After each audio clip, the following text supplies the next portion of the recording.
All right, welcome everybody to Awakening Between Worlds podcast, where we are going to dive into many different modalities. Luke and I, have gone down our own transformational journeys. And then over about 6 months ago, we kind of met up along our journey, our individual journeys, and we ended up going on a journey together, and it's been a real transformative journey in 6 months. I've been a big mentor in the journey that he's been on. But the beautiful thing is during that mentorship, I have learned a lot about myself, about my own practice, and my own evolution through a lot of the things that we've been through. And one of the major things that we wanted to talk about in the beginning of this is about tools of alignment.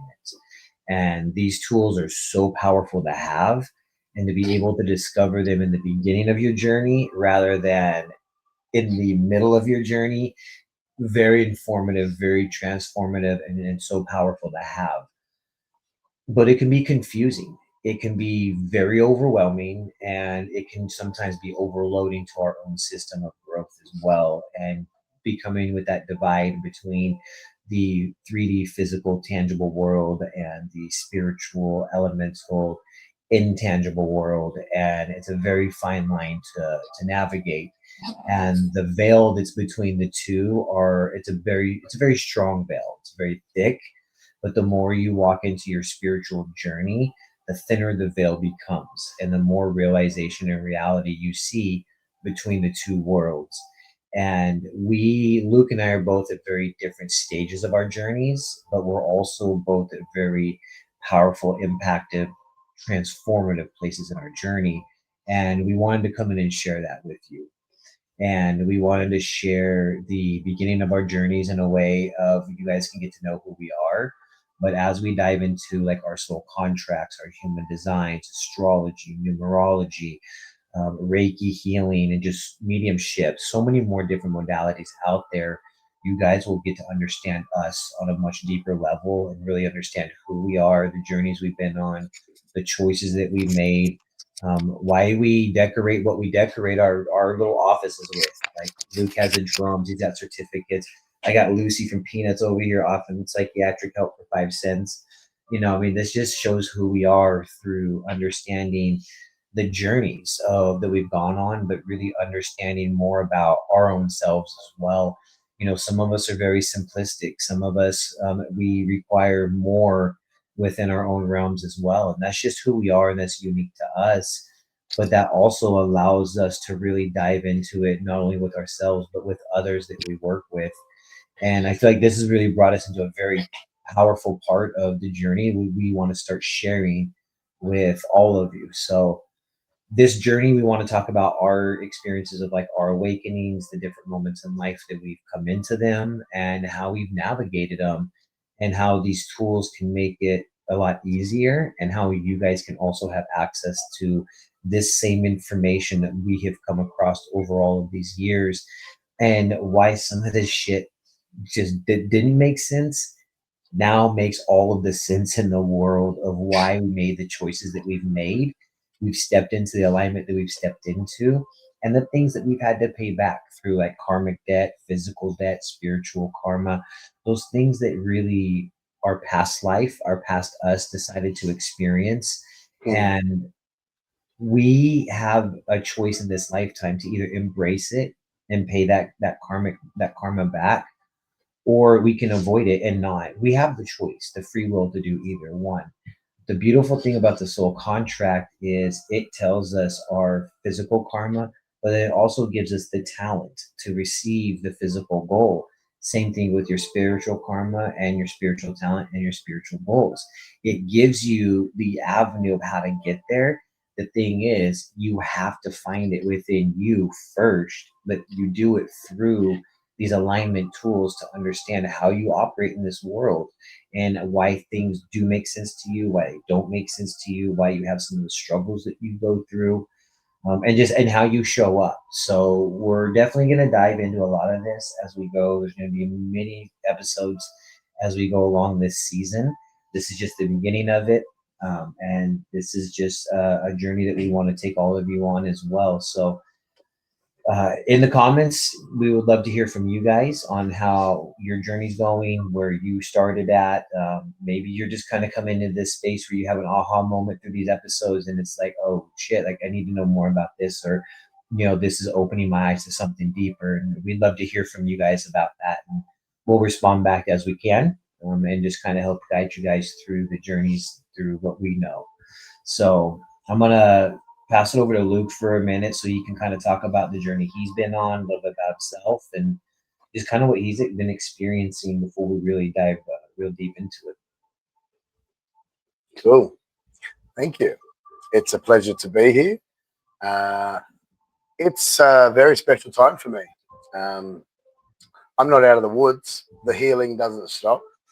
It evolves as you evolve. And I really think that having the right support network, having the right mentorship, friendships, and the tools that are available can really amplify and speed up your spiritual development, your awakening. Yeah, and with the soul contract. Uh, Not many people might be aware of that. It's something that I only learnt about recently through Josh and Sherry. Um, but I can tell you that once I had my soul contract done, the aha moments right back through my life made a lot more sense. And not only make sense, but then you now have some tools, some patterns, some recognition of yourself that you can really start to make those changes. Um, so yeah, that and human design. I'm still an amateur with human design. I haven't put enough time into it yet, and I was only saying to Josh yesterday that I've really started to understand the importance of it and how it can really be used to understand yourself, how your energy works, um, your environments, and then with the soul contract stuff tied together. I think for anybody that's really serious about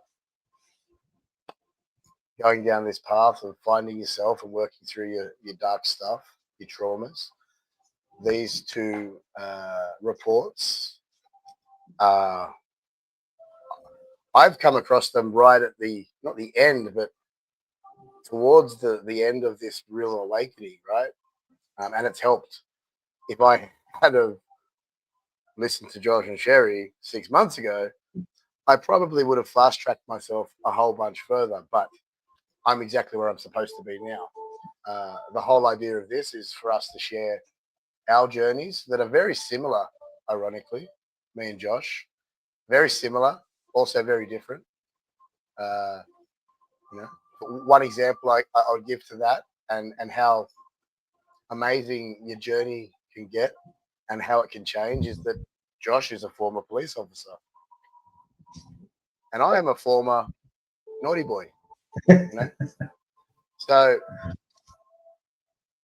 it's like a full circle moment that a dear friend and someone who I consider family, 20 years ago was on the other side of the law that I was, and yet here we are, brothers, on a spiritual path, and we both can draw into those same worlds and have similar epiphanies, learnings.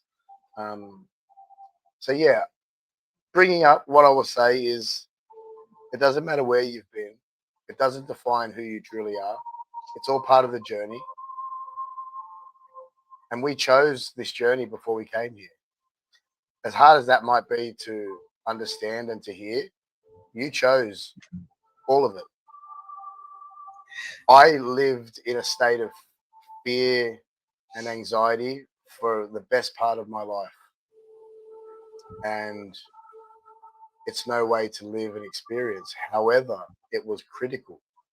It was critical to get me here. So I'll Yeah, say this: if you're going through some tough stuff, if you feel like you're up against it, your back's against the wall, you can't take a trick, the same things are always going wrong, that's your signal to stop and pause and to think back and to try and identify the patterns. What is the lesson that you're supposed to be learning? What is the karmic debt that you're supposed to be changing, absorbing, transmuting? It's all a mindset flip. Once you flip that mindset from the victim, it becomes empowering. And when it becomes empowering, you start to see things for Mhm. as they are if you're honest with yourself.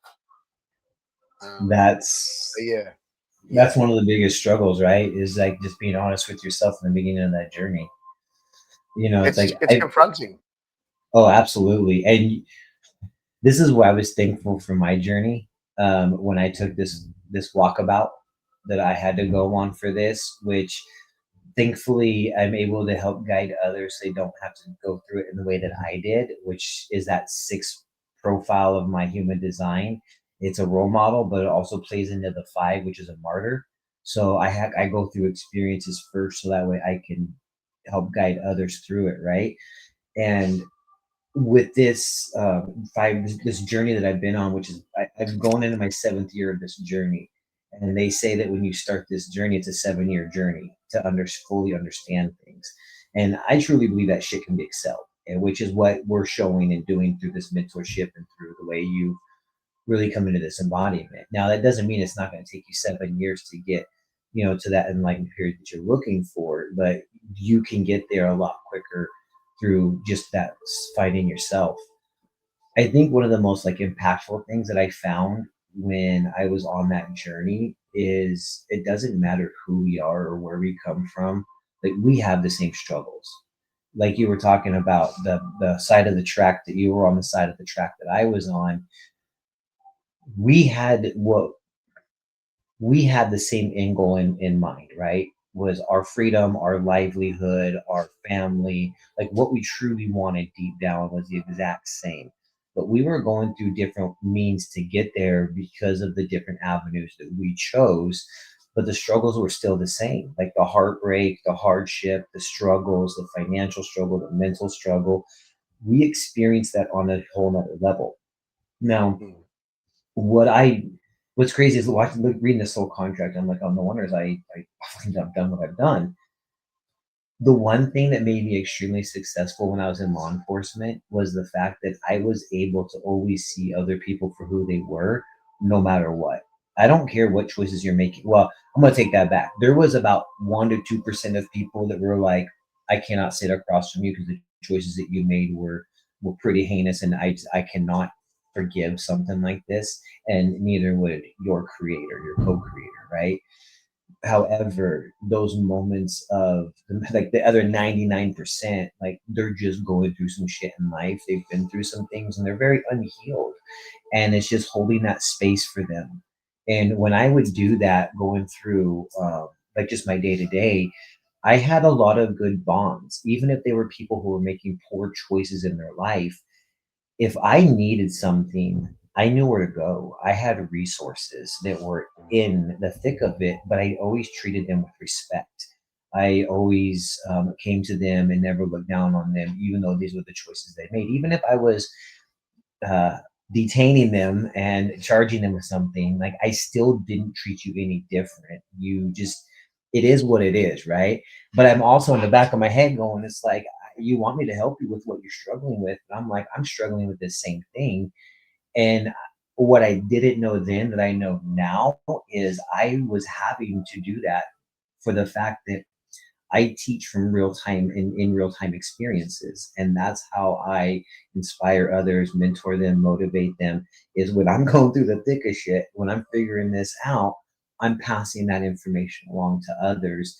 And like I learned in my soul contract, like I have to give faith, complete faith to whatever it is that I believe in, whether it's God, Buddha, the universe, source, I look at it as my co-creator is the way I look at it. And my soul contract says that if I can give up, this is just a roundabout whole thing, right? If I can give up that full control over to trusting, not to someone else or something else, right? But trusting and stop trying to monetize everything around me, it will happen automatically and it will just come to me. That was one of the hardest things for me to relinquish was control of myself. and control of trying to make everything in my life happen, and the fear that I won't ever have it. And I recognized that from when I was young. I didn't have many things like toys when I was younger. I had like some toys, but not many of them, like GI Joes and a couple action figures that were mine. And like I made sure they stayed mine. And then my teenage years, I had like CDs, a Walkman. I never had so much stuff that I could not keep a track of it all, or just be like, this is my little treasure, and I don't care about everything else. And like it's always been that way, but I realized in my soul contract when I was young, I have a tendency to do that and hold on to those things. But if I share, it'll actually come back to me tenfold by just sharing all these different things, right? Um, and then the other thing that hit me real hard that made me realize these deeper lessons was my physical karma. My physical karma, there's a big chunk of it where unexpected children come into my life. So having unplanned kids to come into my life and teach me a lot of things that I need to know. And it also says for like men, your first child will be more challenging than most first time parents. And this is where it hit me real hard is my very first kid I had when I was and still in high school. And my oldest was at my high school graduation. However, here's the struggle part. When she was 5 months, when my ex was 5 months pregnant, she went into labor. So we almost lost our first one, and then she was in the hospital for 4 weeks, and then she got out, and then she was out for about 4 weeks, and then she went into labor, and then our oldest was born. So born 2 months early, a preemie, was like just over 3 pounds he was born. And so it was like I'm this 18-year-old still in high school with a little preemie baby. That was like I'm this huge dude who's all in my masculine and all about like proving my manhood, who now has this tiny little thing that like it was just a whole awakening in my own self, and that really shot me into my adulthood, but shot me into survival mode too. And so it was just a rigorous path of lesson after lesson after lesson. But I also realized through my soul contract, my hardest lessons and biggest growth comes from the relationships in my life. You as well. Me We too, share brother. we share Hmm. that goal, right? That spiritual destiny. And that Hmm. when you find that out and you start reflecting back on your relationships, you're like, Oh wow. yeah. Oh yeah. It's yeah. It's look for anyone listening now. We probably should have explained a bit about the soul contract. Basically, from your birth name, people like Sherry. I'm not sure how it all works, but from the energies and I'm assuming from the energies and the numerological factors of the letters, that gives you the way to work it out. But basically, it's all predetermined. And when you look at it and you look back at your life, you're like, oh my, like Yeah. it was screaming at. It's been screaming at me. These things that you've got to change, that you got to look at, are screaming Yeah. at you. And oh, you didn't get that lesson. Okay, have that lesson again, but now we're going to turn it up just a bit more intense. And eventually, Yeah. it for me, I hit rock bottom internally within myself after from 13 to 38 years old. Like I was in that fear, in that constant pattern of codependency, me being oversensitive, which would in relationships I would want to try and control it so much because I was so scared of being hurt. And when you start to understand it, it's liberating. It really is liberating. So Yeah. I can't say this enough. Look at your soul contracts. Look at your human design. The human design will teach you all about your energy centers, how your energy works, how you work with other people. I've used it on a basic level with my wife and learning how we can communicate better because communication is somewhere where we have struggled.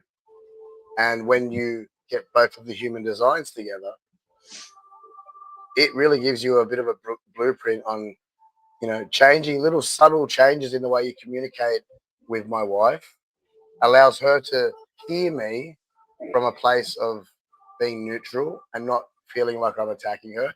And then we can communicate. Now, this is all still in the works. Yeah. I'm still in my healing journey. I don't think it ever ends. I think it continually evolves and the levels change and human Yeah. design, soul contract. And if this is calling to you, if this path is calling to you, use your discernment, use your gut feeling with anyone.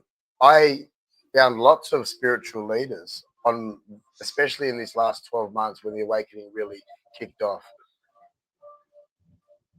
Some of them just didn't sit with me, you know, move on. Yeah. Yeah. Let go of the idea of what you think you want or you think you need and let your heart and your gut guide you. Now, I can give an example. When I came across your live, Josh and Sherry's live, I immediately felt pulled in. I immediately felt like I resonated. That was my people. And I was 6 months into this journey. A whole bunch of stuff had happened that I'm sure we'll go through maybe in another episode, about the real awakening stuff for both of us. I think would be a great episode to really dive into. But I was at a point where I really wanted to connect with spirit, my loved ones that had passed away. And in particular, my grandfather on my dad's side was really, there was something calling me. And I did a reading with you in that live. And it was undeniable that it was my granddad that had come through. I literally had just found your live. It was exactly what I needed in that moment. And I remember asking, you said to me, just talk to him as if he's next to you. Ask him for a sign. Now, I did. The very next day I was driving home from the gym and I'd gone the same way every day, right? And I just started speaking to Granddad as if he was sitting next to me. And I said to him, if I'm on the right path, if this is my path, this spiritual path, if I'm supposed to really jump in, please give me a sign. I drove 200 meters. I don't know what that is in yards for you Americans with your weird metrics, but Okay. I can't anyway, convert that either. a couple football fields, right? And I turned left the Couple same hundred way I'd yards gone then. every day, right? And I came around the corner and I look up and there's a walkway bridge across the road with a massive billboard sign that says your guardian. And it brought tears to my eyes. And it was instant like, wow. I asked for the sign 200 meters earlier. I'd driven past that sign so many times. But as soon as you start to resonate a certain way, when you start to put things out a certain way, those things will come back in, and that's a negative or a positive. So Yeah. what I'm saying is use your discernment with your spiritual guides and mentors. And you do need them. You can do this on your own. You can do this on your own, but it will be a tougher journey and a longer journey. And for me, the mentorship that I've received from Josh and Sherry and a few other people along this journey have been critical, and they all had their parts to play. Whether it was breath Yeah. work, whether it's a mediumship reading to like get some answers and to get some clarity and to get some confirmations. You know, um, Yeah.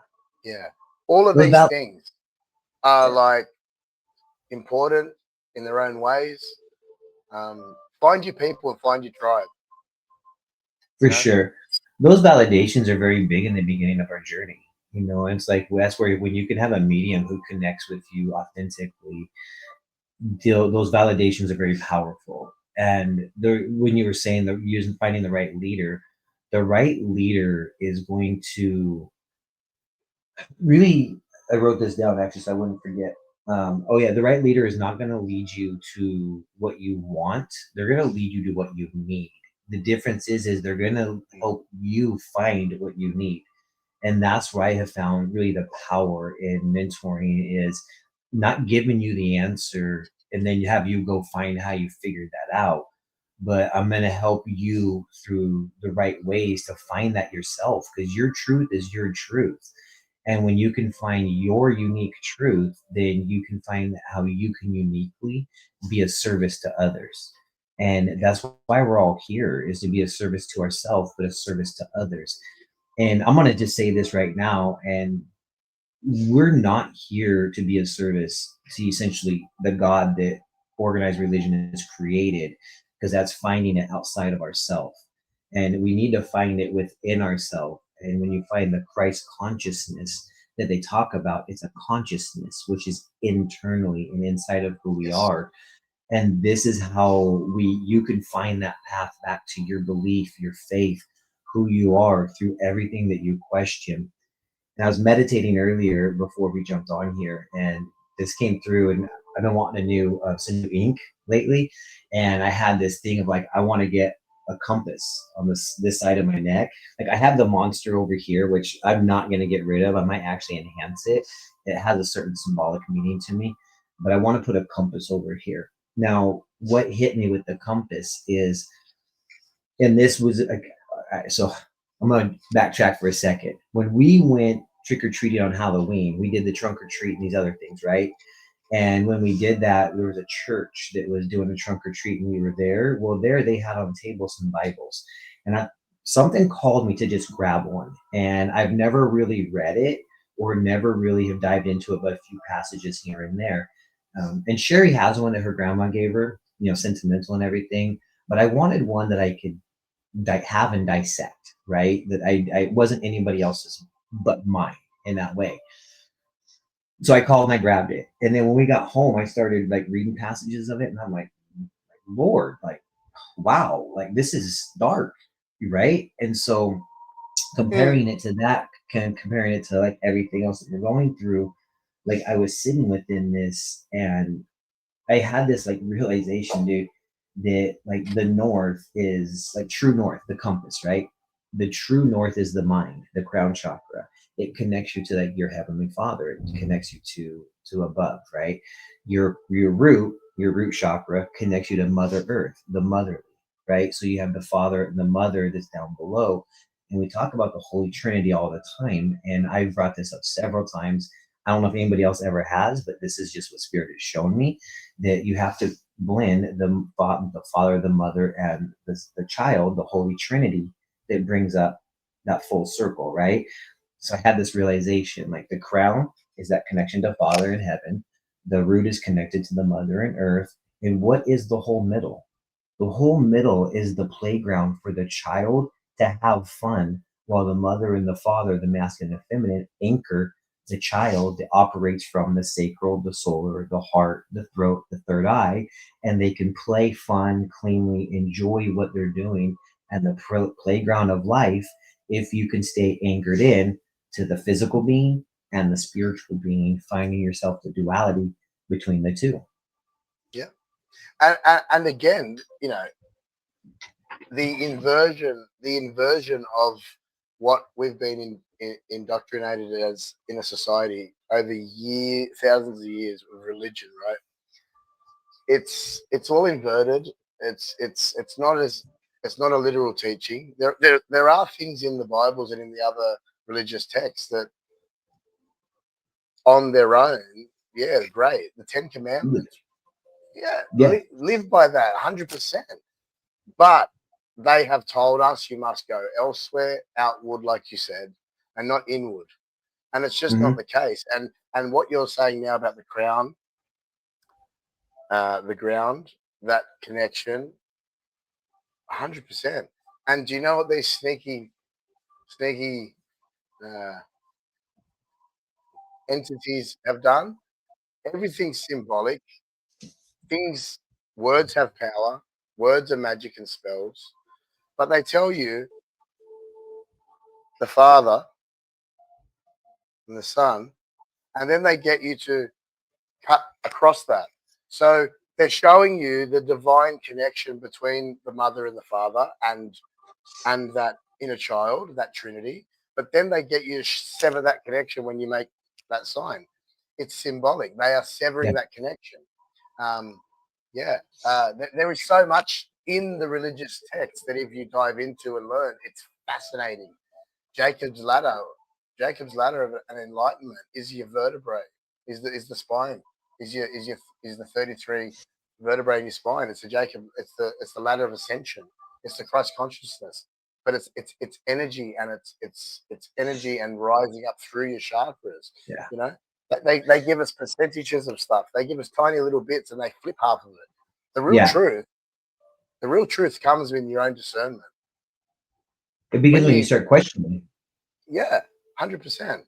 Yeah. And the compass, man, has been really, really predominant in the last 3 weeks. For a few clients that I've worked with, I was pushed by spirit to pull the compass out. And I think right now the compass is very, very symbolic of the journey that this planet is on as a collective. I mean, it's about Mhm. finding true north. It is about finding true north, and true north Yeah. is ascension through Yeah. the shadow. You must go through the shadow work. And another thing that I want to touch on today, Josh, is that we hear all these power words, right, in this spiritual movement. Anyone that's watching this is either already on their path, or maybe there's been some trigger points, and this has come up, and you're being interested. But there's lots of words that are said. We don't know what they mean, really. We just say all these words. What is shadow work? Like, what does that mean? Shadow work means that you're not in the light of everyone's gaze. It's what you're doing when no one's looking, and it's the real stuff that you tackle with pure honesty. And it's the hard stuff. It's the real stuff. And if you can really start to go through your shadow work internally with an open mind and honest, and that is the key to this. If you can't be honest with yourself, if you're not at a place where you can say, "Hey, I was a dick," you know, when I did A, B, and C, I was an asswipe. Why did I do that? What's behind that? Where did that start? And you start to trace the threads. You follow the threads back through your own journey. And with an open mind and an open heart and with honesty, you will, you will work through it. And I can tell you firsthand, when you face that darkness, you completely take back all of your own power. You come in control of the things that you can control, and you learn to surrender and let go of the things you can't. And so I just think when we hear these power words, and you know, you see these Instagram stories of people living this incredibly spiritual life, Zen, oh, that's great. I'm Zen all the time. I have moments where I'm not Zen, and I got to check myself, where I come back into that 3D experience, and I figure out that I'm not there yet because Yeah. I didn't react this way. But what happens is, as you do this work, instead of letting the old way come out and then having the epiphany later on, you slowly start to catch those patterns in real time.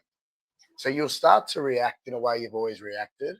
And then you stop yourself. And that's so empowering. It Yeah. is so empowering. Absolutely. And that's the beginning of the realization of it, right? That's when you start realizing that something's different. You're not who you are, and you just don't feel aligned to the old version of you that you thought you were. And you start questioning, like, why do I feel this way? Like, why do I keep reacting like this? Like, why does this keep triggering me and bothering me every time this comes up, even though it's not a big deal? Like, why is it such a big deal to me? And a lot of times we think it's our past, and like you said, the shadow work, right? Like, with the shadow work, we in doing this journey, you get what you give. So you'll always get back what you give into this journey. And you know what I think scares so many people, that they think that if they're giving their vulnerability and their darkness to the acceptance that this is what they have to walk through, then that's what they're going to get back. But the realization is, if you're giving this to you 100%, with what intention? Are you doing it with a healing intention? Because if that's so, that's what you're getting back. But if you're going into this with a victimhood and blame mentality and intention, then for sure that's the energies that you're going to receive back along this journey. So don't think like, oh, if I give this, it's going to come right back to me in this form. But it's what is the intention of why you're stepping into this and into this level. And when we go through those moments like you were talking about, where you have those epiphany moments where you just start questioning things, you see the repeating patterns, like you and your wife, you have learning how to communicate through human design, bro. That was the biggest thing for Sherry and I. Like for the love of God, dude, we found along this journey, we found like the perfect harmony, but we could not communicate to save our life. We just could not. And when we dived into human design and realized her being the manifesting generator that she is, me being the projector that I am, everything made a lot more sense. It made a lot more sense on when she is creative, she shuts herself down and goes in her own aura and she doesn't want to be bothered. But if I, as a projector, dude, I can penetrate an aura. I could pop an aura like a balloon, pretty much, right? And so I didn't realize it was that powerful. And I kept doing that. And then she would get frustrated, which is her not self theme. And then it would come to me. And then I would get bitter thinking she was coming at me, but she was just frustrated about the disruption. And so it was this constant back and forth. And finally, when I realized that it was literally me doing this, I was like, what the fuck? So I had to make these changes. And now I realize when she's busy, I can come to her and either just like, hey, when you get a moment, or I can text her like, hey, when you get a moment, da da da. Unless it's important and the house is on fire, then it's like, hey, get your ass and let's go. Otherwise, I have to just put it in the mailbox and just let it be an invitation that when she's ready to accept it, she can accept it and walk right into it. And Yep. dude, that made every difference in the world on me understanding her and those frustrations. And then when I dived into the soul contract, I was like, Lord, that makes and hers. I understanding mine was one thing, but I understanding hers and helped me understand how she navigates. I also understood what her karmas were and what she was working through, and how my karma is very much can be triggering to her karma. And Mm. so when I realized that, I was like, oh, not this is how I walk on eggshells or I step around these things, but through my spiritual talents and my physical talents, this is how I navigate this energy so it doesn't become disruptive and keep me in these repeating cycles and patterns that I just don't want anymore. No matter how far you go on this journey, you're gonna find yourself repeating patterns and cycles over and over, even if they're new ones that you've created for yourself and they're healthy, they're happy, and you love it right now. 6 months to 12 months down the road, that repeating pattern might turn into monotony. It might turn into depression. It might turn into things that just does not feel good to you anymore. And that doesn't mean that you did something wrong. It just means you're ready to grow into the next evolution of the next life cycle that you're going to go into. We're a plant, essentially. We are life cycles, and we go in Yeah. with the cycles of the moon, the cycles of the season, the cycles of the day, the night. Like we are within those cycles. And so when we allow ourselves to have that change, that destructure, restructure, the death of the phoenix and the rebirth of the phoenix, right?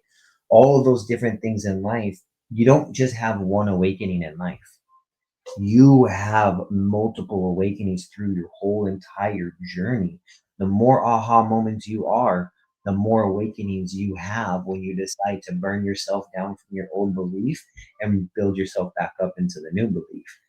And Yeah. if you want to tackle that in the easiest way possible, your soul contract and your human design are going to be the two biggest things that can help lead you there and understand why these things are the way they are. Like for me, I learned that I need to have like a rage room or go out into nature and just be able to scream, just get that catalyst energy out of me, and I release it through Reiki, I release it through other things, but I also need that physical catalyst to get it out. And so when I realized that, yeah, like I will build up like a teapot, and when I'm at that boiling point, it'll go off and it'll pop that lid.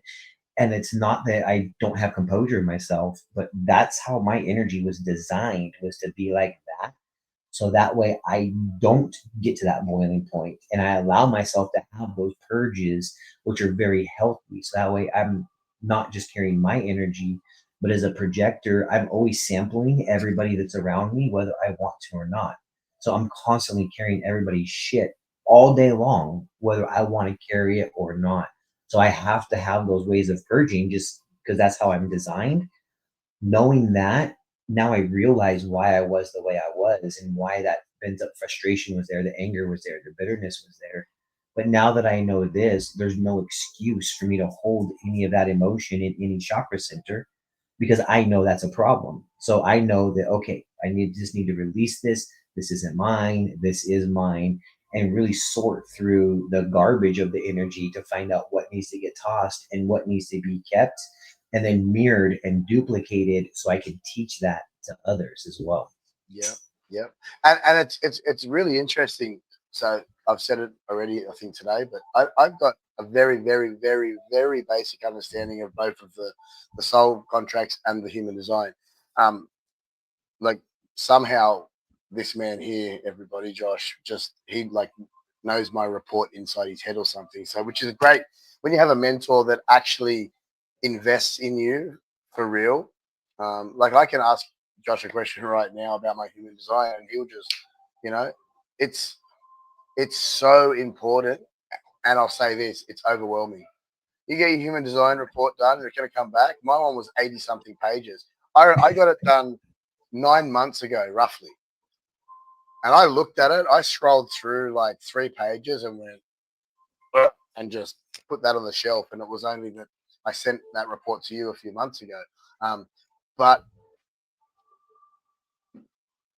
I'll say this, and we talk about tools, and we spoke about this, right? We're in a 3D experience. We're in a 3D world. Technology, all these things, right? That may not seem spiritual. And it comes back to balance again. And it comes back to everything having polarities, whether it be negative or positive. Everything, Mhm. everything has a negative or positive polarity. Now, it's really, really, really important that you understand that it's okay to use those 3D tools to help you evolve spiritually. And one thing that I know that we have both been doing is using AI. Now, a lot of people, AI is the end of the world, possibly. You know, if it goes the wrong way, definitely. There's definitely a path of destruction, right? There's definitely a Terminator movie right there. However, how you use it, the energy that you use it with, dictates how it manifests. For me, I can upload my soul contract summary report from Sherry, which again was a lot of work, like a lot of information. The way that I work, that can overwhelm me and make me just go, no. What do I do now? I copy and paste the whole thing into Chat GPT. Sage is her name. And I say, Sage, can you please simplify this for me so that I can understand it? Now, with all my inputs over the last 6, 9 months, she knows exactly, the AI knows exactly how to deliver information to me so that I can absorb it as fast as possible. And that has been a massive tool for me lately is Mhm. using 3D tools to enhance my spiritual path and my progression.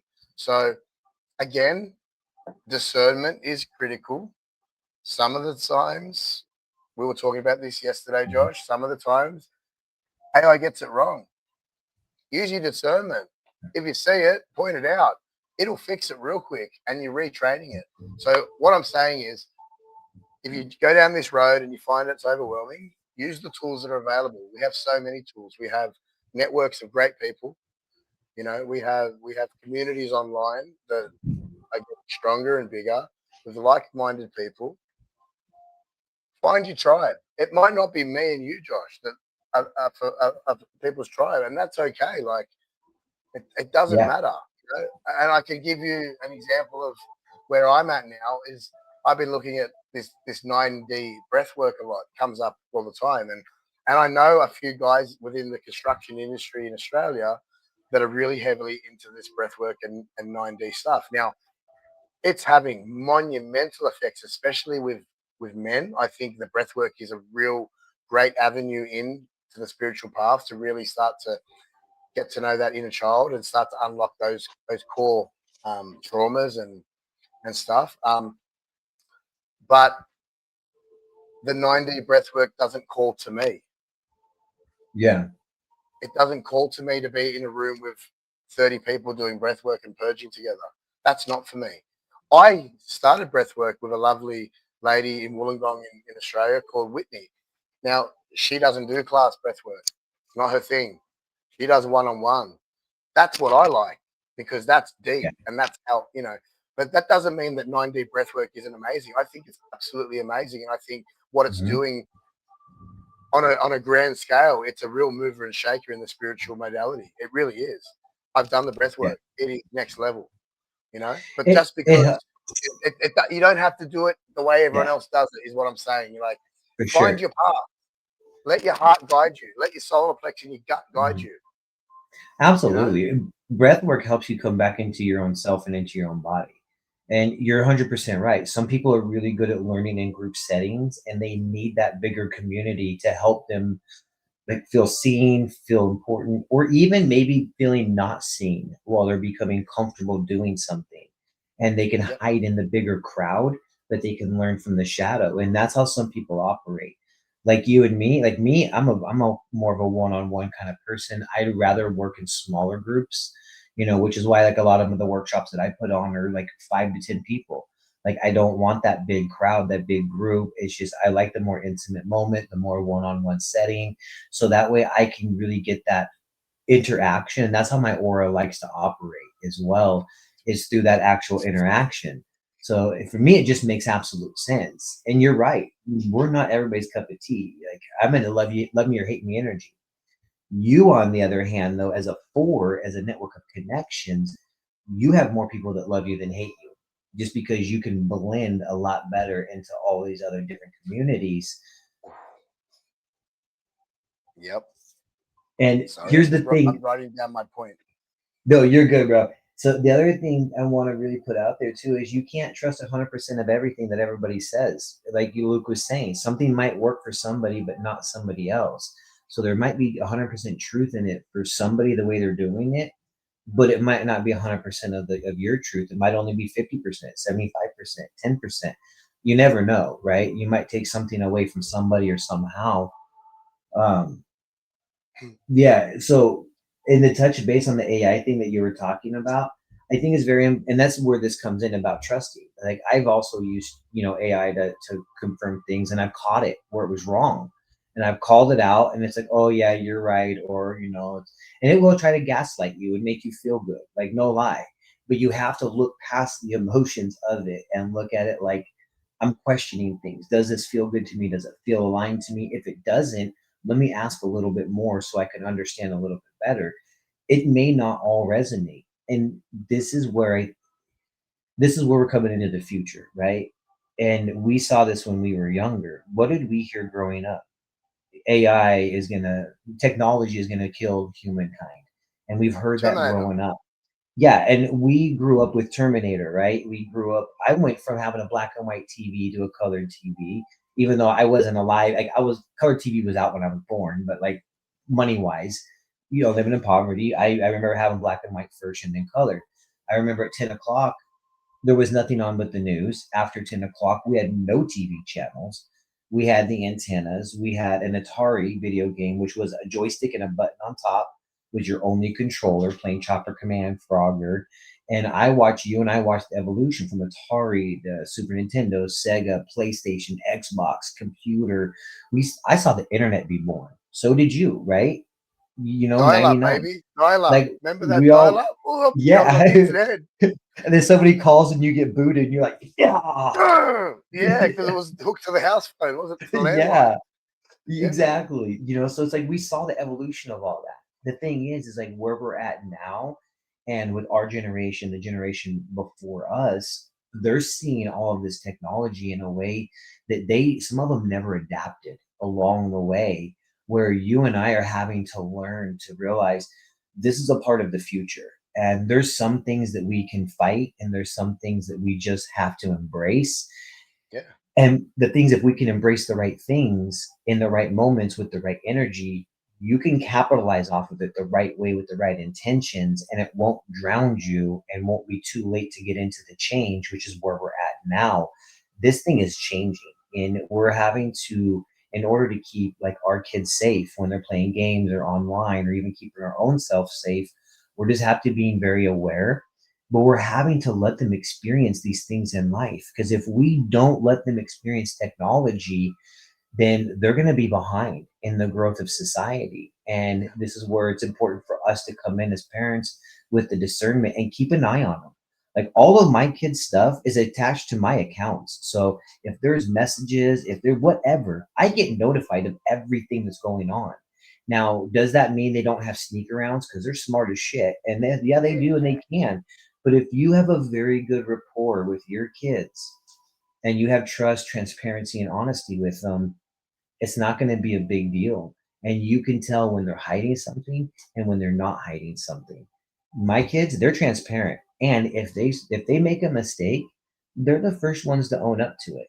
They really are. But they didn't have that until I fixed this, to take ownership first and Yeah. show them that this is the way.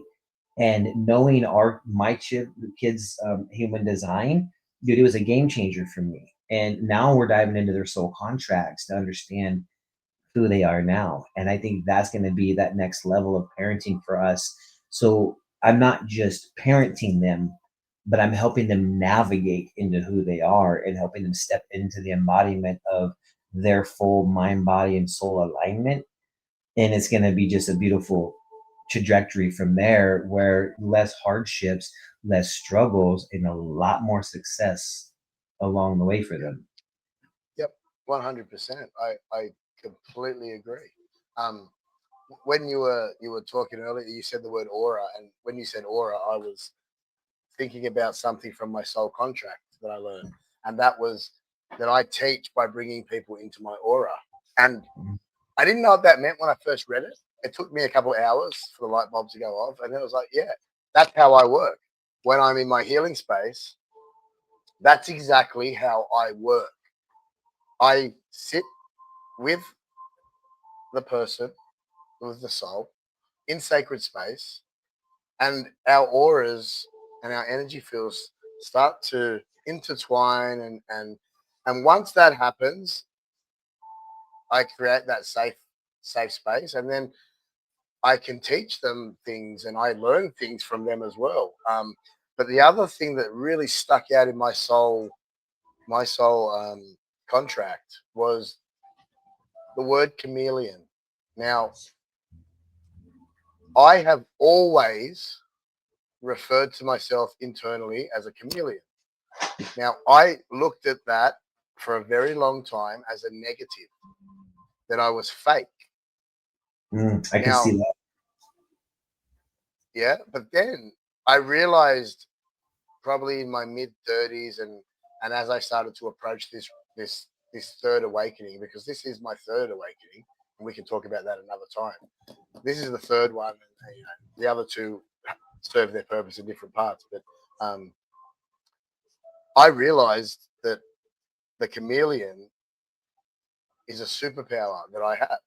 And what that allows me to do is that I can walk into any environment, in any social setting, whether it be the richest suburb in Sydney with the most successful, rich people in the world, and I can find common ground Which generally you did, within generally which you between did, which two you or did three last night. sentences. Did I? When? Well, when you guys went to dinner. Oh yeah, yeah, like yeah. We Yeah. went to to Golden Century at the Crown Casino in Sydney, and it's expensive. But yeah, and look, there's You great examples there. The wait staff, right? They're on minimum wage. They've come over from China. We treat them with respect. We are courteous. They're not below us. But this is where my superpower allows me to really connect with all sorts of people. Is I'll find common ground. I have an ability to find common ground with you in the first few exchanges that makes you feel comfortable, and then allows you to open up and be yourself around me. Now, through my life experiences, I've gained even more experiences and even more abilities to connect with even more people. And once I understood that in a positive sense, I can use that in a positive sense. I can use that in a negative sense. And I did. I did. I could hang around with some of the hardest criminals in Sydney and hold my own. And they thought that I was of the same criminal caliber, but I wasn't.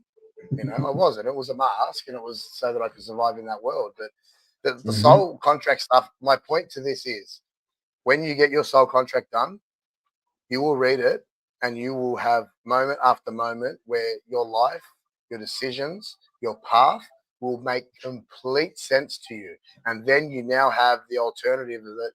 All right, when I'm hypersensitive, that leads to me being controlling, insecure, and all these things. When I am the opposite of that, when I surrender, when I don't try and control every aspect of my life just becomes easy. Doors open up. So I keep Hmm. saying it, and if you're still here, 55 minutes in, thank you for being here, guys. Um, the soul, I can't promote this enough, and I changed my mind on human design and soul contracts. I told Josh last night. For me, bit of theory report. Man, I want to go meditate. I want to go hug a tree. I want to sit in sacred space with a spiritual teacher and learn. Right? Huh. This stuff is a guidebook to really help you understand who you are, how you operate, why you've chosen to put yourself in certain situations. And yeah, if it's not through Josh and Sherry, do your own human design report. There's free portals online. Like like you, Yeah, yeah. it's worth it. If It's it worth it. oh, it's worth Yeah, it. It's for so sure. worth it, man.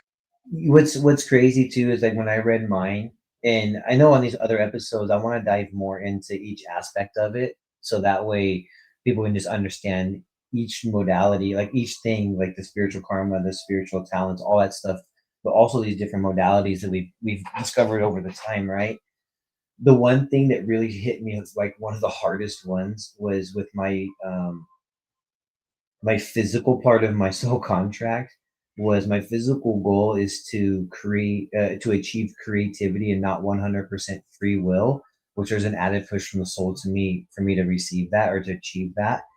And I do know exactly when my creativity was shut off and why and how it was shut off many years ago when I was in fifth grade actually when that happened, and it was an art teacher that fucking killed my creativity because they just judged my art hard. I had that happen twice in the fifth grade, and it just I was done. Um, and I so then I realized when I realized that like that creativity was a huge part of what I had to achieve. I was like, oh, well, that makes sense now why it got shut off then, and I've been pushing creativity away my whole life so I could find it again later. But then my spiritual talent to get there is that you consciously know that you have the ability to pull three parts of myself together, my mind, body, and soul together to express it.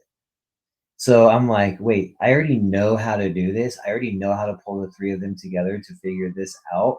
And then when I realized, like, I do that when I do energy healing, when I do mediumship, when I do psychic connections, things like that, I'm literally pulling the mind, body, and soul together to deliver that creative story, the creative content, like the creativeness to what somebody's going through so they can understand it through the storyteller aspect of what my human design is. And yeah, I was just really so blown away when I found that. And like you, when I first started my journey, I was just kind of like I pushed a lot of the modalities away, and I was just like, nah, no, no. But then when I had like my first mediumship session, and I had validations that just dude blew my mind. I was like, "There's no way you knew this about me. Like, how the hell?" And then I had my first Reiki session, and it unlocked my. That's when I did my very first mediumship. Was when I had Reiki for the first time. I connected with my grandfather for the very first time, and my goal during Reiki, and I told the practitioner, I want to unlock my mediumship. Like I've been told I have this. I want to go into it. I want to unlock it. And the first thing he asked me though was why. Why do you want to do that? And I said, I want to help other people, and I want to do it in the way that I'm meant to do it, and I just feel drawn to it. And he said, that's exactly why you should be doing it. And then so as he was giving me, it was an hour-long session. It was in Sedona, Arizona, too, of all places, which is one of the most spiritual places here in the United States. I was going. That's where that's from. Nice. Yeah. See, it's powerful, man. And I was going through the session, and he gave it. He was doing the session, and I had this connection with my grandfather that I had only really known a handful of times. I didn't really know him, and I it was so heartfelt. It felt so heart centered, and it just felt like we were catching up. Like I was talking to him about my kids, just what I was going through, life. It felt like a real life connection, and I had tears running down my eyes, but I was not physically crying, but they were just going right. And then when I came to and came out of it, and this was an hour later, he asked me, he goes, how was it? And we sat and I talked to him, and we sat for probably about another 30 minutes just talking about the experience I had. Because he even told me, he goes, I've never had an experience like that or something like that happen during one of my sessions. So this was a new for him. So we got to teach each other something through that experience. And when I came out, Sherry was like, is everything all right? Like you were in there for like an hour and a half, like instead of an hour. Like, are you good? And then like, dude, and we were living in Oregon at the time. So we were just down in Arizona visiting my oldest because he was going through surgery. So I went down there to see him during that time, which what took us down there in the first place, which was another awakening for me. Right. And so for me, it was just like that whole experience. And then all the way back home, we were driving to like her and I just had, because she had her first Reiki there as well.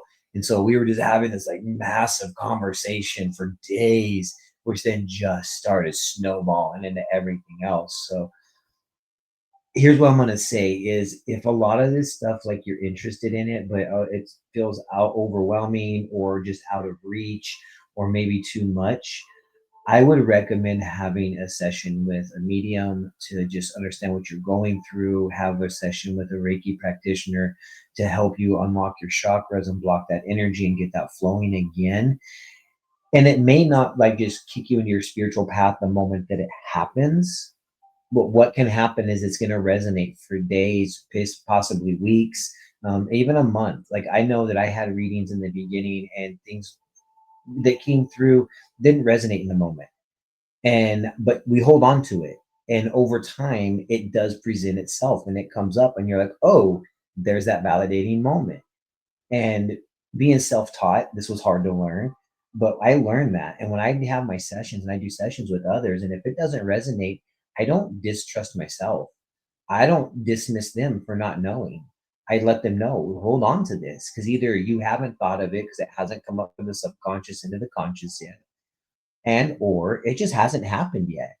And I have had validations come back, bro. 3 years later, I had somebody come back and be like, hey, you remember that reading you gave me 3 years ago? Yeah, no, I really don't, because that was a long time ago. But then they start telling me it refreshes, right? And then they were like, yeah, this, and they trigger those moments, and you're like, oh yeah. And then they tell me, well, this is when this happened, and it was 3 years later sometimes. And it's not because it wasn't going to happen, but it might have been on the verge of happening when they had the reading, but the choices and the decisions they made in the moments after that pushed that out further and further and further until they align themselves into the divine timing for that to come in. And that trust is one of the hardest trusts in yourself to step into and to follow and to allow that flow to come in. Like that divine timing matters. It really does. And sometimes we push it further away from our own selves.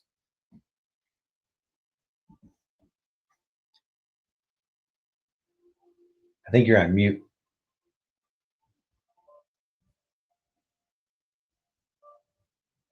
We lost audio. I'll keep going.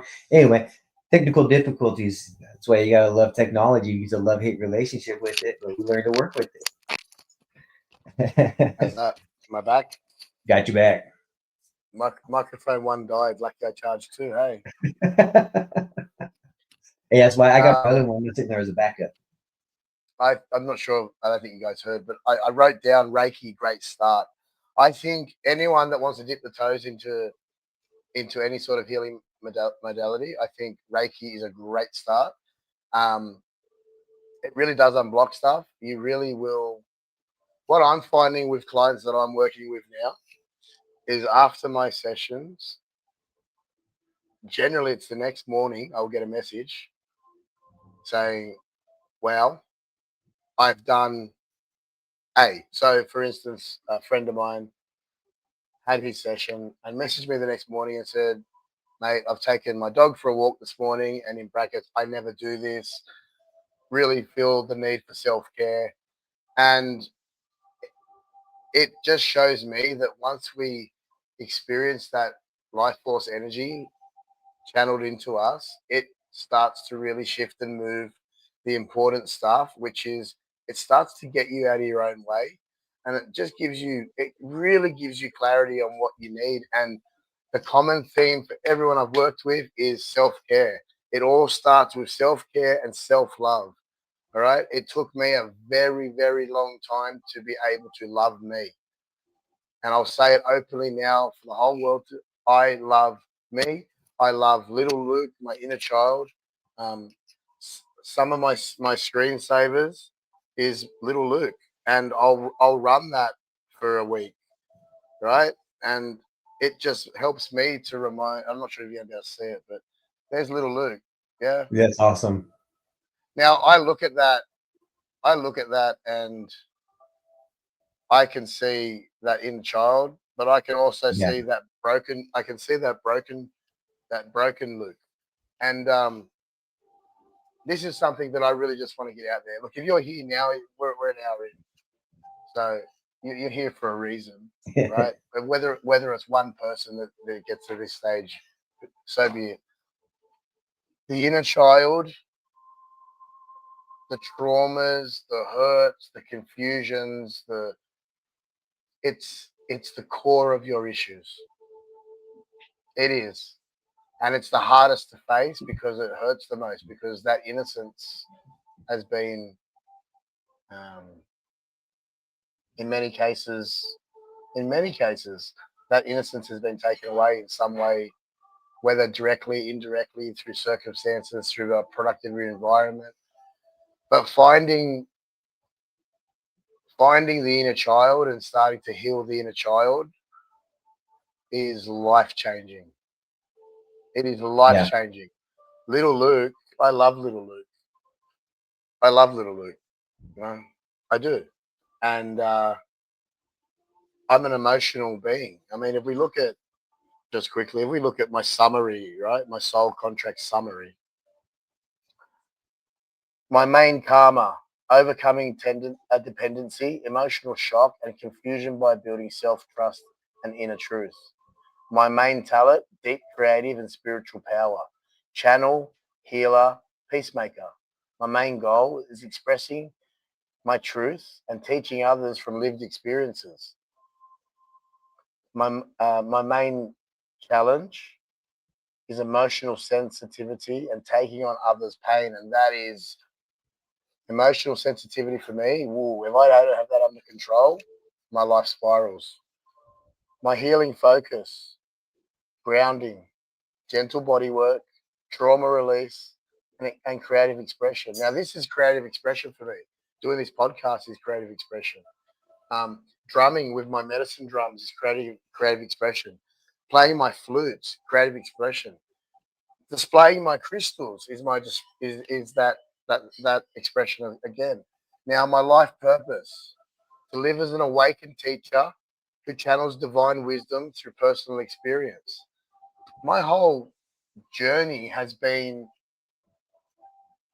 for me to experience all kinds of highs and lows so that I can reach into that spiritual library, that memory, and I can use my own experience to connect with people and show them that, yeah, I've been through it too. You know, I'm not Yeah. trying to teach you from a point of I'm better than you or I'm higher than you. It's the opposite. I'm your equal. You are my equal. We are we are one. I want to see youth flourish. I tell my clients first thing that I am not here to heal you. I'm here to activate you again so you find who you are, and I will help guide you along the way to heal yourself. You Yeah. heal yourself, whether it's You from do. physical ailments, from your trauma, all of it.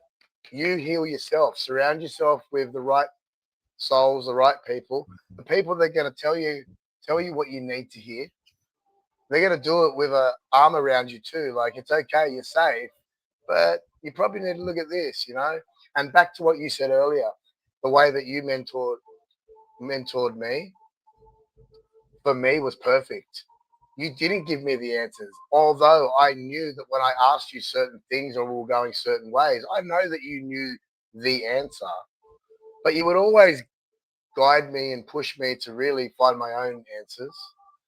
And then when I would come back to you, like, got it, you're like, you know, and that's a beautiful thing, is to find the right mentor. And what you will find is that as you get on your journey, those people that were really important to you on the journey, the full circle moment for me has been those spiritual teachers and guides have become part of my soul tribe, definitely.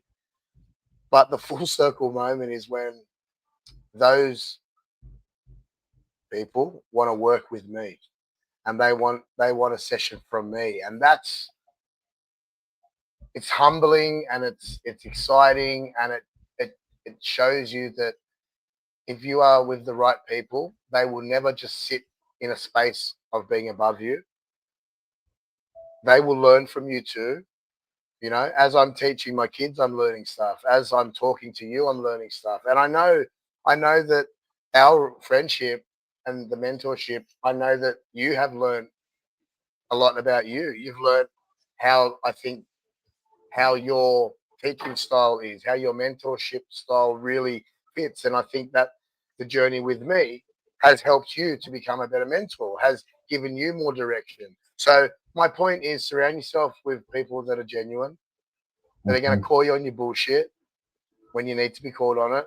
They're going to give you a shoulder to cry on when you need to cry. And I cry, mate. Look at me, I'm a big tough guy. I spent my first 20 minutes of my day alone yesterday after I'd done the school run, mourning my nonno. And I realized that at 22 years ago, I'd never had mourned him. You know, I didn't. And I went through that process of mourning him and crying and laughing, and couldn't even see at one stage I was crying that heavy. But it wasn't a miserable crying. It was a liberating, reconnecting with. And once I started, look, people mourn at different stages. I've got a few souls that I need to mourn, and I realized that yesterday. And I started with my nonno, and through that mourning process, because of where I'm at, where I'm so comfortable within myself and I have direction. You know, my compass is pointing at true north, and the memories that were unlocked came flooding back. Great memories, and I cried even more and even heavier. And I got to go through that process that I've been carrying for 22 years with my nonno. You know, and surround yourself with the right people. 100%. Those people around you are going to make or break your journey on how you have them around you. And it makes every difference in the world. And you being able to sit down and have that moment with them it's a beautiful journey that you took, and it was you connecting with them through your mediumship abilities, through your clairs, the memories you had in your life. And that's why it felt heartfelt, it felt so real, because you were using your given abilities and talents that we all have to connect from soul to soul. It doesn't matter if the soul's on this side or the other side, you're still a soul connecting to another soul. So that doesn't matter. And when you were talking about like the inner child, right, little Luke, and connecting with him, and that inner child journey is such a huge journey. And uh, I'm gonna plug this real fast. I have an inner child outer adult Facebook group. It's growing. It's actually it's there. To me, it's really growing. It's taken off from being dormant for a while, but it's very powerful and very impactful. And I changed my intention in the group from what it was to a more aligned attention, and all of a sudden, I'm seeing the massive change in it. And it's a very beautiful thing, but it's a very transforming group where we can be there authentically, be there for each other. There's many resources that are in that group as well, from offered from many different people. The one thing to remember is when we're trying to build a relationship with our inner child, a lot of times we don't know where to start. But I want you to think about this. Your inner child cannot come out and play until your outer adult feels safe to your inner child. So if you're constantly emotionally reacting to yourself, to your environments, to anything that's going on, your inner child will not feel safe to come out and hold your hand and go play.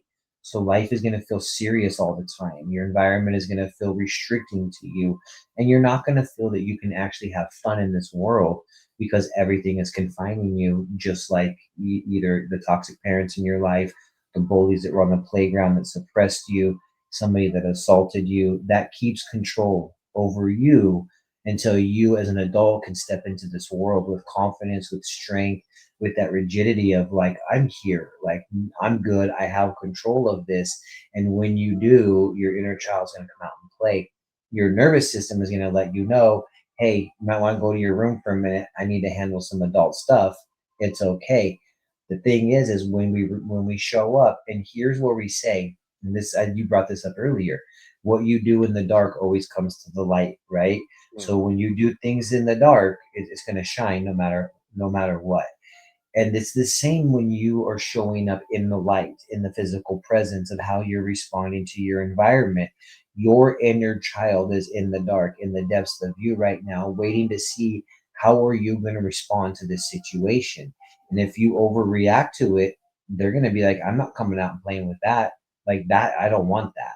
But if you can respond in a way they look at you with respect, which is how you are showing up in this world, you're showing up in a respectful way to the environment, no matter what you're going through, then your inner child is always going to be ready, willing, and wanting to come out and experience with you. So it's very important to have that connection and to touch on the giving the answers through mentorship. I've had this realization about that journey. And I've had to just learn this myself because even in the beginning, I liked to give people the answers. And part of it was my ego death, because part of it was my ego playing into the fit of the journey that I was on.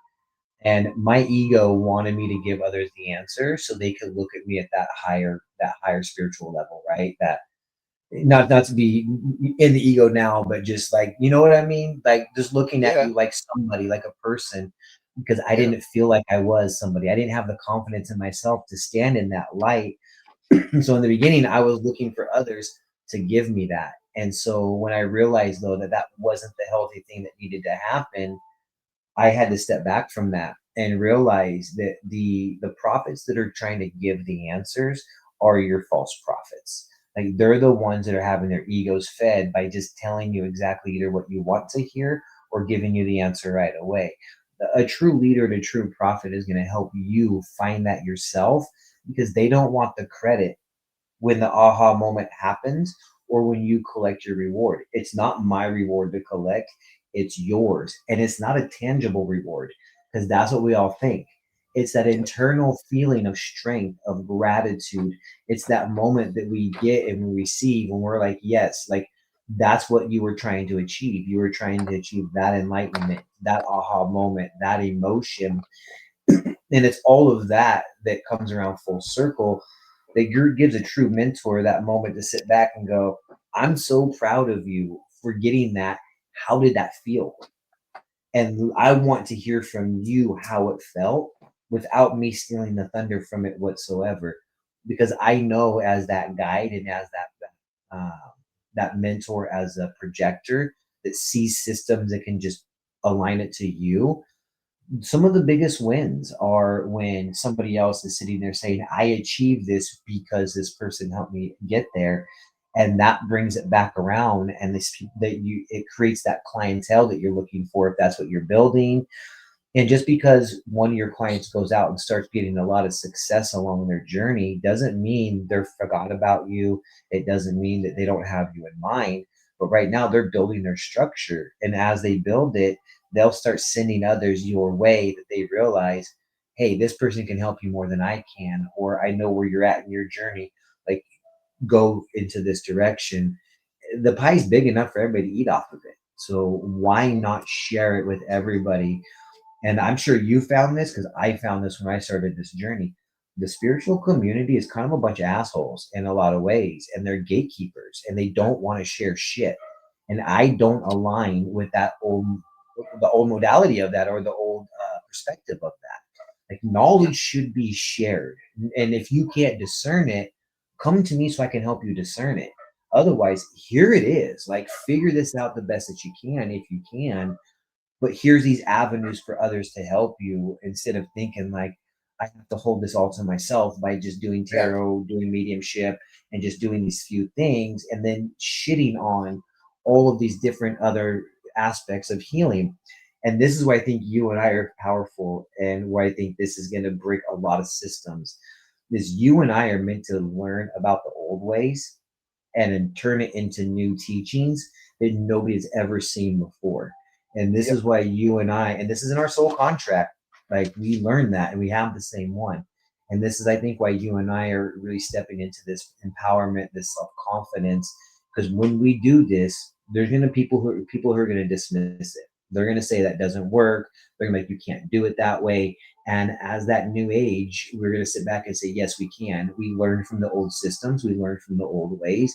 We understand what this new energy of the earth is giving us, and we can incorporate the two. We've walked the ancestral line. We've gone through those walkabouts. The difference is we're not going to stop doing it because it's a lifelong journey. You Yep. spend a lifetime learning all about your own self, which is why do you think the greatest have been able to do that? Ganda, Buddha, all of them that have really stepped into that path of theirs, right? And it's like this lifetime of teachings that they go through. We all incorporate that. The only difference is we now have such a plethora of knowledge, tools, information of alignment in front of us, that the ones who have spent years or lifetimes developing the know-how are now here to help guide others through it, so they don't have to spend years and years and years just spinning their tires in the mud until finally that one day it just hits. But now there's a new wave of others who are doing this intentionally, and they're doing this without looking for the big paydays, or with like I have to have something in return, rather than I'm just helping another soul out. And that's where we're coming into that level of the don't get me wrong, we need money in this world to make things go Yep. around for ourselves, to pay shit, but we can't let it hang us up. It can't be what we're chasing after and what we're going after, because it'll continue running from you and it'll never be enough. But when you build the relationship with it, and I'm doing what I do because I love showing up, I'm serving myself, I'm serving my creator, I'm serving others to find their creator, the world's going to bless you in abundant ways. And you can't look at the bank account, you can't look at the struggles as failures, but as opportunities of growth, and opportunities of there's always room to fill it up and fill it up more. I just have to step into my energy and my alignment for that to happen. And I become the magnet, rather than everything else being the magnet just pulling from me, whether it's financially, materially, energetically, mentally, whatever it might be, right? Yep. 100%, man. It's weird. I just kept having the name Alan Watts while you were talking, where you were just on that Alan Watts. You were Alan Watts. You know who Alan Watts is? I do not. So he was a philosopher, spiritual philosopher. He was a British academic, but he dived right into the spiritual stuff, and he's a very very smart man. And there's a certain speech of his. Now this guy was like, we're talking the 60s, 50s, and 60s. This guy was so far ahead. When he's talking about the spiritual movement, he's talking about this back then, and he's like, you know, my yoga is better than yours. I'm more grateful than you. My yogi is more powerful than yours. My healing, and it's like, I think we need to really stop and check if someone's of that mindset and they're claiming to be a spiritual leader. I would have some serious question marks around them and their intentions. Um, I want everybody to surpass me. I don't want anyone behind me. I want everyone around me in my life, in my circle, to come up to my level and to surpass me and then to pull me up, you know? Um, so if you're listening to someone, use your gut. If there's something that's off that doesn't sit right, your gut's right, you know? Yeah. It's and I honestly don't think that one different type of healing modality or tool or is better than any other. I think they're all equally important. I think it comes down to the individual, where they're at, what they need. And it's like, I can listen to a audio book in 2 days and absorb the whole thing. If I sit down and try and read it, it'll take me probably 6 months and I won't absorb it, you know? So it's Hmm. just find what works for you. Find Yeah, what sits with your heart and your solar plex. That's the biggest thing. It's got to feel right, and don't absolutely, force it. absolutely. Don't force it. Do Mhm. not force things. Yeah. And it this all of this makes more sense about our own selves, right? With like human design, even, me being a projector, I don't have an energy source, so I don't just recharge and recharge. I actually have to rest to recharge. And when I realize I'm more successful and more abundant when I'm resting than when I'm just producing, producing, producing, I realized that, and I was like, oh, like I've been doing my design all wrong. Because my whole life, bro, I was working 2 jobs, 14 to 16 hours a day, just produce, go, go, go, but then burnt out all the time where I had zero time for myself and I could never recharge. And I am a hermit, so I have to hermit and go into my cave to spend time with myself.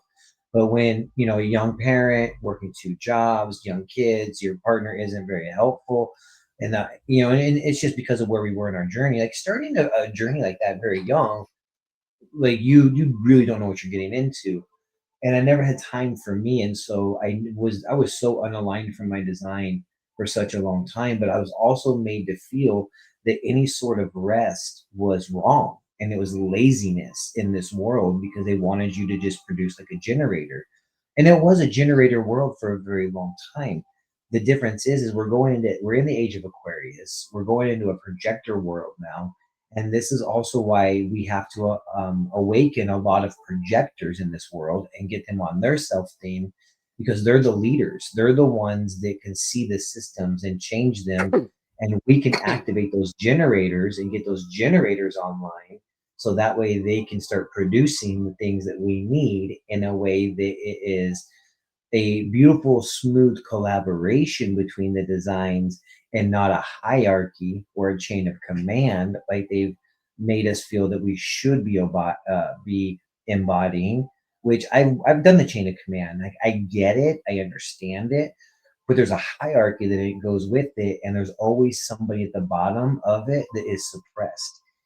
Even if they're supposed to be in the middle of it or at the top of it, they get suppressed because their vision doesn't align to the leaders or whatever it might be, which is why coming back into this space of all of these energies and understanding who people are spreads the equality around amongst the energies of just understanding who people are along that journey. And I find that to be very powerful, very impactful, and very empowering to each design through their authenticity and their uniqueness of how they are. So as this season continues, we'll definitely learn more like about your reflectors, who are like 1% of the population, your manifestors, your manifesting generators. Like we'll dive more into all of those and how important they are for us to have around in our life.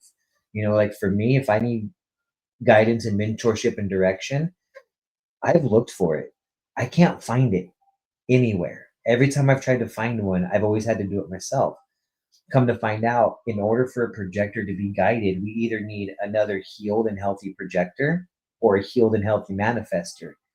Those are hard to find right now. And so I've had to do all of this self teaching so I can align into this, so I could start helping everybody else come back to as well. Where your generators, your manifesting generators, like they look to projectors for divine guidance, alignment, and mentorship as well. So it's just like all these different ways the different energies connect to each other, they play with each other. but they all make the system work. And if you have one that's shorting out, then think of it as an electrical system or a circuit The board. circuit. The circuit breaks and you Yeah. lose the connection and the full circle in itself. You So lose this is what the world is continuity. at. Yeah. Mm-hmm. Yeah. We are 100%. energy. Yeah. We are energy. Everything is energy in different form and frequency. That is it. And Even money. Money is energy in paper form. yeah. And why do you think we get used as an energy source? Physically, mentally, emotionally, right?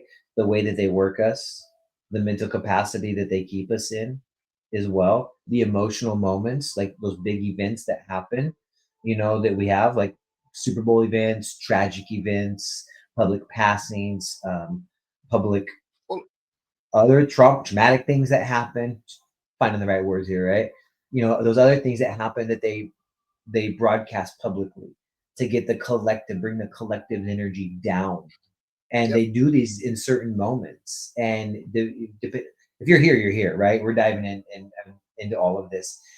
When the moons align, when astrology kicks, when all these planets align, when everything happens in the way that it needs to, it seems like these catalytic events happen in those moments, right? And that raises or depletes the energy of the collective. During Super Bowl, let's just say, for example, you have rivalry energy going at each other consistently. And so that rivalry energy that you have is now being broadcasted to the collective. So now the collective is in this energetic rivalry. When you have traumatic things happen, they bring the collective down. We're half mast with flags. Everybody's sad. So the energy of the collective is sad. Why? Because in those moments, if you knew what the energy of the universe was doing and you stayed in your alignment of energy, you realize what you can create, how much you can create, and how big of your purpose you can expand into the universe by showing up in those moments that they're trying to suppress. Big, big difference and big change. Yep. Huge. Huge. So, I really can't wait to dive into the human design. And I think maybe we could really go over my one. So in real time, I could get a deeper understanding, and we can explain what this thing is that we keep talking about. Because uh, yeah, yeah, it's gonna be fun to go through. I think it's gonna be really good for me too. So I love doing these. I love connecting and just bringing that yeah, enlightenment. So maybe next episode we'll jump in and just kind of start diving into your human design and really dive into like the authority, your type, your strategy, and your authority, like some of the yeah, three main ones, and maybe whatever else we come into, and just kind of give everybody a platform of what that looks like, and then start talking about yours and building into that and helping you understand it. And that 100%. way it can help other generators or other people that are curious about it as well, just pique that interest and spark it out. So um Yeah, that'll yeah, be really man, fun. let's dive the next one into human design. So this has been great. It's been awesome. I appreciate everybody that has hung out with us, that has watched this.